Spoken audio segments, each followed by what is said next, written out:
దేశ విధాన రూపకల్పనలో మహిళా భాగస్వామ్యం పెరగాలన్నారు ప్రధాని నరేంద్ర మోదీ. దేశంలోని అన్ని వర్గాల సంక్షేమానికి ఎన్డీఏ సర్కార్ కృషి చేస్తుందని చెప్పారు. ఉత్తరప్రదేశ్లో డబుల్ ఇంజిన్తోనే అభివృద్ధి వేగం పెరిగిందని తెలిపారు. సిక్కిం ప్రజలను పర్యావరణ పరిరక్షకులని కొనియాడారు.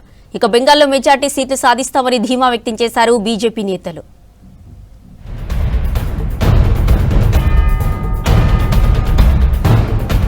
డబుల్ ఇంజిన్ పాలనలో ఉత్తరప్రదేశ్ అన్ని రంగాల్లో అభివృద్ధి చెందుతోందన్నారు ప్రధాని మోదీ.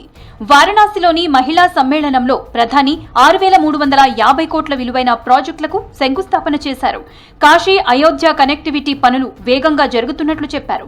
కాశీ కేవలం ఒక నగరం మాత్రమే కాదని యుగ యుగాలుగా భారత్ని జ్ఞానం, శక్తి, భక్తి మార్గంలో నడిపించిందన్నారు.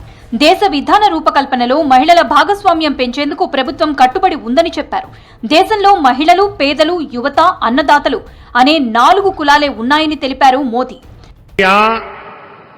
हजारों करोड़ रुपए के प्रोजेक्ट का शिलान्यास और लोकार्पण हुआ है. इसमें काशी में हर प्रकार के विकास से जुड़ी परियोजनाएं हैं.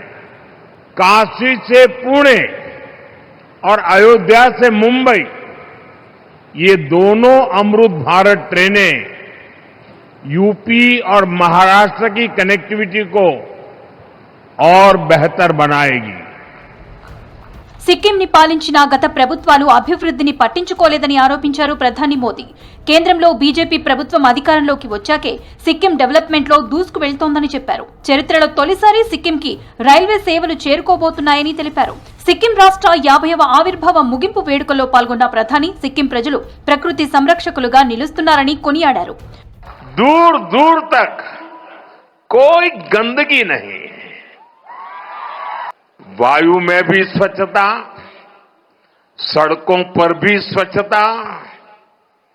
सिक्किम के आप लोग प्रकृति के पक्के वाले संरक्षक हैं, ब्रांड एम्बेसडर है. मैं फिर देशवासियों को कहता हूं, सिक्किम आइए. कितना साफ सुथरा स्वच्छ बनाए रखा है सिक्किम को. సిక్కింలో పర్యటించిన మోదీ గ్యాంగ్టక్ లో స్టూడెంట్స్ తో కలిసి సరదాగా ఫుట్బాల్ ఆడారు. గ్యాంగ్టక్ లో యువ మిత్రులతో కలిసి గేమ్ ఆడడం ఉత్సాహాన్ని ఇచ్చిందన్నారు. వికసిత భారత్ సహకారంతో సిక్కిం కీలక పాత్ర పోషిస్తుందని చెప్పారు మోదీ.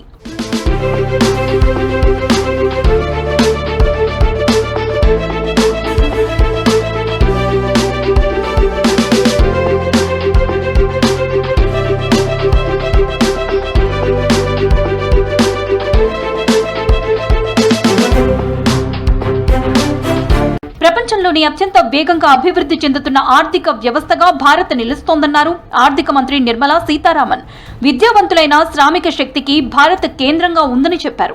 2047లో స్వాతంత్ర శతాబ్ది ఉత్సవాలు సమీపిస్తున్న టైంలో ప్రతి భారతీయునికి స్వచ్ఛమైన నీరు, నాణ్యమైన విద్య, ఆరోగ్య సంరక్షణను కల్పించటమే ప్రభుత్వ లక్ష్యమన్నారు నిర్మలా.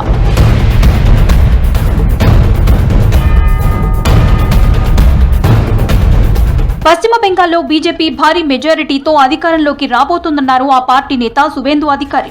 170కి పైగా సీట్లు గెలవబోతున్నామని ధీమా వ్యక్తం చేశారు. టీఎంసీ చీఫ్ సీఎం మమతా బెనర్జీని ఓడించడమే తమ ఏకైక లక్ష్యమని చెప్పారు. గతంలో తనను టీఎంసీ సర్కార్ కేబినెట్ నుంచి అన్యాయంగా తొలగించారన్నారు సువేందు అధికారి.